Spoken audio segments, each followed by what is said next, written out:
Babar Azam is the third most successful batter in the history of T20 international. बहुत सारे खिलाड़ी आते हैं जिनके 20 मैच खेले, 30 मैच खेले, फिर नजर भी नहीं आते करियर में। नहीं, केन विलियमसन की सब तारीफ करेंगे, स्टीव स्मिथ को कोई कुछ नहीं बोलेगा। तो क्यों अननेसेसरी बैश किया जाता है, ट्रोल करा जाता है बाबर आजम को? अरे भाई, अकेला 228 रन थोड़ा ना कर देगा कोई खिलाड़ी। सारे के सारे खिलाड़ी फ्लॉप साबित हुए, गेंदबाजों को मार पड़ी, एक अकेला बंदा खड़ा था, वो है बाबर आजम। इंडिया में अगर कोई अकेला बंदा इस तरीके से खड़ा रहना तो बोला जाएगा लोन वॉरियर। कमबैक है, क्या शानदार वापसी है। और दूसरी ओर ऐसे भी वीडियोस दिख रहे हैं जहां पे बाबर आजम को इस अच्छी इनिंग के बावजूद जो है बहुत ज्यादा क्रिटिसाइज किया जा रहा है। अस्सलाम वालेकुम दोस्तों, जैसा कि आपने हाइलाइट्स में देख लिया है कि भारतीय मीडिया क्या कह रही है बाबर आजम के हवाले से कि इस वक्त यहाँ पे विराट कोहली होता तो उनकी चर्चा बहुत अलग होती। और विलियमसन के बारे में भी उन्होंने क्या कहा है, आगे आपको ले चलते हैं बाकिया वीडियो की जानिब। आइए चलते हैं बाकिया वीडियो की जानिब और बात करेंगे बाबर आजम के बारे में। देखिए, आज बाबर आजम बहुत ज्यादा ट्रेंड कर रहे थे क्योंकि आपने देखा कि जिस तरीके से पाकिस्तान के बॉलर्स हैं वो 227 रन कंसीड कर जाते हैं। बाबर आजम जो ऑलमोस्ट 162 की स्ट्राइक रेट से 57 रन बनाते हैं, गेम फिनिश नहीं कर पाते हैं। केवल इस वजह से मैच के सबसे बड़े विलन बन जाते हैं, सबसे बड़े मुजरिम बन जाते हैं। तो क्यों बाबर आजम हमेशा स्केपगोट बनते हैं भाई? क्यों हमेशा बाबर आजम को सामने खड़ा कर दिया जाता है कि अगर भाई आपको गरियाना है, किसी को ट्रोल करना है तो आप इसको आगे कर दो, बाकी टीम तो आपके सब नन्हे मुन्ने बच्चे हैं, सब आपके भोले भाले लोग हैं। इस मैच के दौरान उन्होंने एक और फीट हासिल करी। Babar Azam is the third most successful batter in the history of T20 internationals. 105 T20 internationals के सैंपल साइज का मैं जिक्र करूंगा।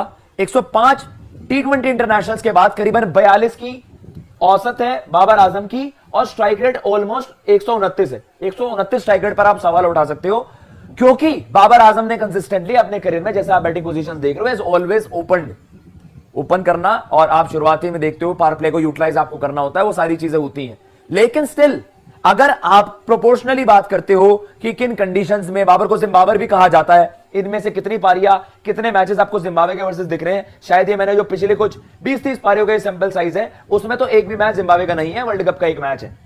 उसके अलावा आप कह रहे हो कि भाई बाबर आजम वर्ल्ड कप में फ्लॉप हुआ, लेजिट है। Babar Azam T20 world cup में भी उतनी ऑर्डिनरी परफॉर्मेंस थी। सेमीफाइनल में 50 आ गया था अगेंस्ट न्यूजीलैंड, जो बड़ा इंपॉर्टेंट मैच था। उससे पिछले T20 वर्ल्ड कप में ले जाओ तो अगेंस्ट इंडिया बाबर आजम का 50 था, जो उन्होंने एक ऐतिहासिक जीत भी दर्ज करी थी पाकिस्तान ने अगेंस्ट इंडिया, वर्ल्ड कप में पहली बार हराया हमें। लेकिन उसके अलावा भी अगर आप सैंपल साइज देखोगे तो मैं बाकी जो टॉप बैटर्स हैं जिनके दुनिया कसीदे पड़ती है कि भाई ये तो नंबर 1 बैटर हैं, ये तो वो हैं, उनके नंबर्स में आप कंपेयर करना, देखो डेफिनेट सी बात है, विराट, बाबर को विराट वाली लीग में क्यों रख रहे हो? इसमें उसमें क्या गलती है?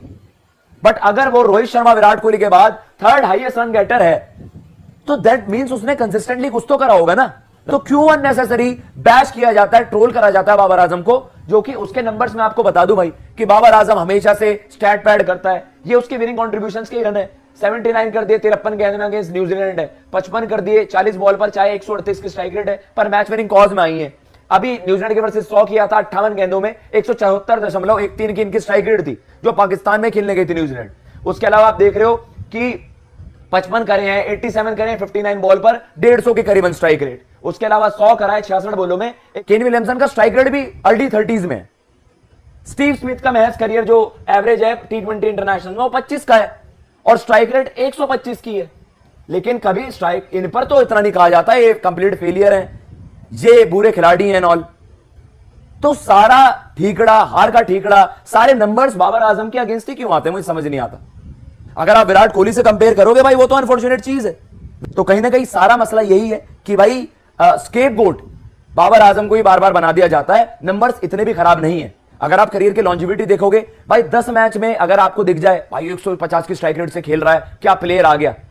10 मैच का सैंपल साइज कुछ नहीं होता, 20 मैच का, 30 मैच का सैंपल साइज कुछ नहीं होता। बहुत सारे खिलाड़ी आते हैं जिनके 20 मैच खेले, 30 मैच खेले, फिर नजर भी नहीं आते करियर में या इंटरनेशनल क्रिकेट में। इस बंदे की 100 मैचेस से ज्यादा की लॉन्जिविटी है। विराट कोहली 115 मैचेस में 4000 से कुछ ज्यादा रन, इसके 3500 रन है। 10 मैचेस भी कम है, 11 मैचेस भी कम है। दंड किसी और खिलाड़ी के लिए है, वो इसके लिए अप्लाई क्यों नहीं है?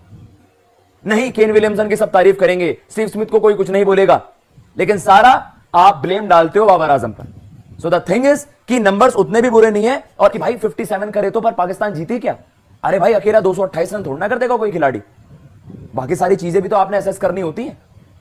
सारे के सारे खिलाड़ी फ्लॉप साबित हुए, गेंदबाजों को मार पड़ी, एक अकेला बंदा खड़ा था, वो है बाबर आजम। अकेला बंदा खड़ा था। अब क्या है ना कि इंडिया में अगर कोई अकेला बंदा इस तरीके से खड़ा रहे ना तो बोला जाएगा लोन वॉरियर, और पाकिस्तान में सेल्फिश इनिंग हो जाती है। फर्क बस यही है हिंदुस्तान और पाकिस्तान का, एक चश्मे से ना दो लोगों को अलग अलग तरीके से देखा जाता है। अगर इसी जगह पे विराट कोहली होता ना, इसी जगह पे विराट कोहली होता, पहली बात तो यह है कि विराट कोहली आज तक जो है ना 227 रन चेज भी नहीं कर पाया है। लिटरली मैं आपको बता रहा हूं, T20 इंटरनेशनल की बात कर रहा हूं मैं। क्रिकेट के फैंस आपने बाकिया वीडियो भी देख लिए, भारतीय मीडिया का क्या एक्शन था, उन्होंने बाबर आजम की कितनी तारीफ़ें की। क्या बाबर आजम ने ही एक अकेले पाकिस्तान की पूरी टीम का ठेका लिया हुआ है कि वो अकेले ही आगे डट कर खड़े रहें और दूसरी जो प्लेयर मैंने आगे से वो आउट होते रहें? ये था भारतीय मीडिया का कहना कि साफ फिर जिम्मेदारी आ जाती है बाबर आजम के ऊपर। दोस्तों आपका क्या ख्याल है, ये बात ठीक है या नहीं, कमेंट करके ज़रूर बताइए। अस्सलाम वालेकुम रहमतुल्लाहि व बरकातहू।